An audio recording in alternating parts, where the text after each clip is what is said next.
Hello everyone, Lewis here. Hey, I wanted to go over the inspection objection, inspection resolution, and inspection withdrawal motions of the contract. We all know the importance of the inspection objection and getting it over to the opposing side on time. The most embarrassing conversation you can have with your buyer is that you forgot that deadline, and as a result, the sellers are not willing to fix any of the items requested. Now, you might get lucky with a seller who cherry picks a few of the items, but most of the time, that's not how that happens. So pay attention to your inspection objection deadline. Make sure you get it over there on time, and you'll be good to go. The next deadline is the inspection resolution, just as important. If by the time the inspection resolution deadline comes around and both parties have not agreed to anything, the only way you can force the seller to stay within contract, have the buyer fill out an inspection withdrawal notice and send it over.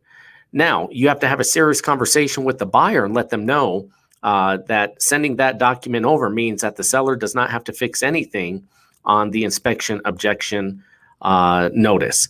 So, and if the buyer agrees to it, send over the inspection withdrawal. That forces the seller to proceed with the contract, and you'll be good to go.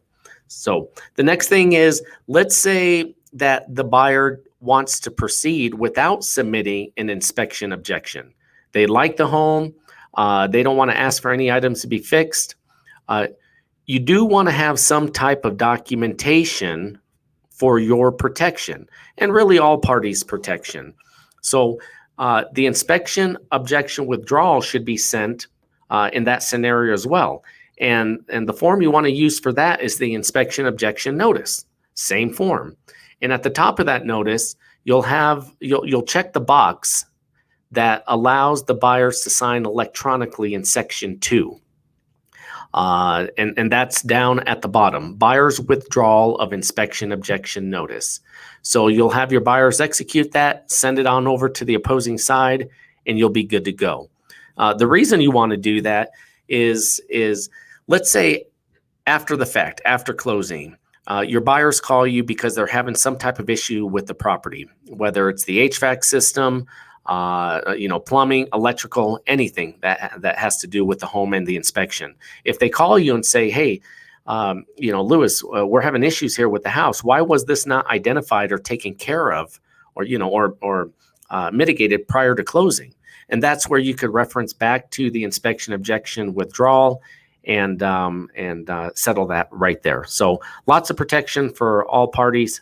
Fantastic form to use, and a form you definitely need to take advantage of. So once again, make sure you watch your inspection objection deadlines, know the flow of resolution and the directions that can go, and how the withdrawal process works. So if you need help with any of that, contact any of the managers. They're there to help. And aside from that, the weekend is around the corner. Have an absolutely fantastic weekend with your family and friends. Hey guys, business is there. Sellers are selling, buyers are buying. Interest rates are incredible. So keep the motivation, keep the excitement, stay in touch with your buyers and your sellers, and we'll all be good to go. We appreciate everything you do for Brokers Guild Real Estate. Once again, we are always there for you 7 days a week. And until next time, always deliver more than expected. Thanks, guys.